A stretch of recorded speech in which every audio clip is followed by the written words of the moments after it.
BJP के नए राष्ट्रीय अध्यक्ष नितिन नवीन की अध्यक्षता में पार्टी मुख्यालय में हुई बैठक में वंदे मातरम के सम्मान और रक्षा को लेकर एक महत्वपूर्ण प्रस्ताव पारित किया गया।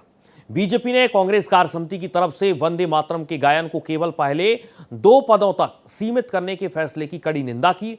सवाल यह है कि आजादी का वो मंत्र जिसने ब्रिटिश हुकूमत की नींव हिला दी थी, क्या अब उसे सिर्फ 2 अंतरे में समेटने का फैसला सही है?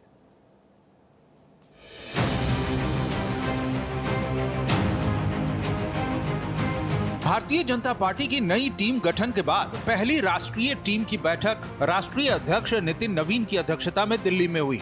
इस बैठक में राष्ट्रीय पदाधिकारी और राज्य अध्यक्षों के साथ साथ हर राज्य इकाई से 4 और पदाधिकारी भी शामिल रहे। यहाँ वंदे मातरम का पूरा गान हुआ और वंदे मातरम के सम्मान और रक्षा को लेकर एक महत्वपूर्ण प्रस्ताव भी पारित किया गया। इस बैठक में कांग्रेस कार्य समिति CWC के उस फैसले के खिलाफ एक कड़ा निंदा प्रस्ताव पारित किया गया, जिसमें कांग्रेस ने अपने कार्यक्रमों में वंदे मातरम के केवल शुरुआती 2 अंतरे गाने का निर्णय लिया था।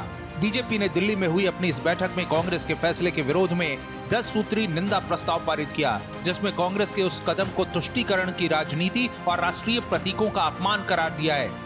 बीजेपी ने दावा किया है कि कांग्रेस ने 1937 के अपने जिस पुराने प्रस्ताव को आधार बनाया है, उसी सोच ने इतिहास में देश के विभाजन की नींव रखी थी।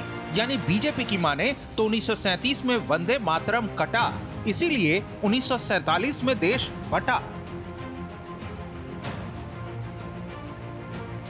1905 में बंग भंग हो रहा था। बंगाल के विभाजन को रोकने के लिए, बंग भंग को रोकने के लिए वंदे मातरम लिखा गया था।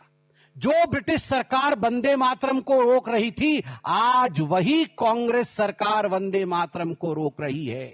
आप चिंता करके देखिए, ये छोटा विषय नहीं है, ये राजनीति का विषय नहीं है, यह विषय देश के विभाजन का है। 1937 में पहली बार नेहरू जी के कहने पर वंदे मातरम को विभाजित किया जाता है।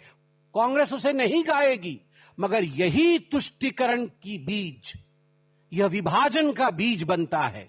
और उसके बाद CWC में जो रिजोल्यूशन 1937 के रिजोल्यूशन को पुनः पारित किया, अध्यक्ष नितिन नवीन जी ने पुरजोर तरीके से यह कहा है कि यह जो विभाजन करने की बीज बोने की कोशिश कर रही है कांग्रेस पार्टी, हम कदाचित इसे नहीं होने देंगे। CWC के मीटिंग में कल जो मीटिंग हुई, उसमें पहले अगर कोई निर्णय लिया होगा तो वो ये कि हम वंदे मातरम बोलेंगे, लेकिन खाली उसके 2 स्टैंजाज ही बोलेंगे, क्योंकि 2 स्टैंजाज ये कांग्रेस ने 1937 में पास किया है। उसके बाद कॉन्स्टिट्यूशन असेंबली में भी वो पास हो गया है। तो अभी इसमें कुछ बदलाव करने का सवाल नहीं। कांग्रेस के सारे प्रोग्राम में वो 2 स्टैंजाज ही बोले जाएंगे।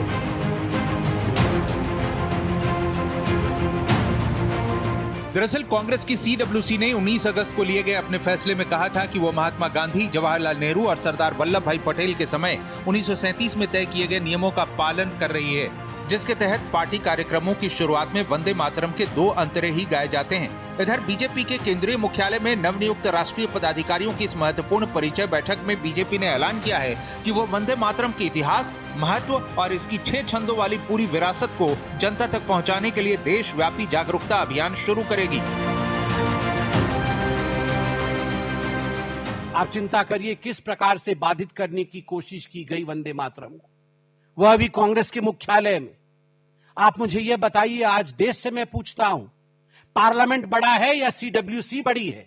खबरदार, वंदे मातरम के साथ कोई खिलवाड़ नहीं होगी। यह देश का गान है। भारतीय जनता पार्टी का प्रत्येक कार्यकर्ता देश के प्रत्येक गली नुक्कड़ कोने में जाकर वंदे मातरम का यशोगान करेगा। वंदे मातरम के विषय में लोगों को हम बताएंगे। वंदे मातरम को लेकर जिस प्रकार की कुलछित राजनीति कांग्रेस पार्टी कर रही है, उसको लेकर हम आंदोलन खड़ा करेंगे। एक तरफ कांग्रेस के वरिष्ठ नेता जयराम रमेश ने बीजेपी पर इतिहास को तोड़ने मरोड़ने का आरोप लगाया है और कांग्रेस इसे उन लोगों का अपमान बता रही है जिन्होंने देश की आजादी की लड़ाई लड़ी। तो वहीं बीजेपी कहती है कि राजनीतिक फायदे या वोट बैंक के तुष्टीकरण के लिए वंदे मातरम के सम्मान और उसकी ऐतिहासिक विरासत से कोई समझौता मंजूर नहीं किया जाएगा। कभी देशवासियों को एकता के सूत्र में पिरोने वाले राष्ट्रगीत पर आज के दौर में सियासी संग्राम जारी है। Bureau report, Bharat express.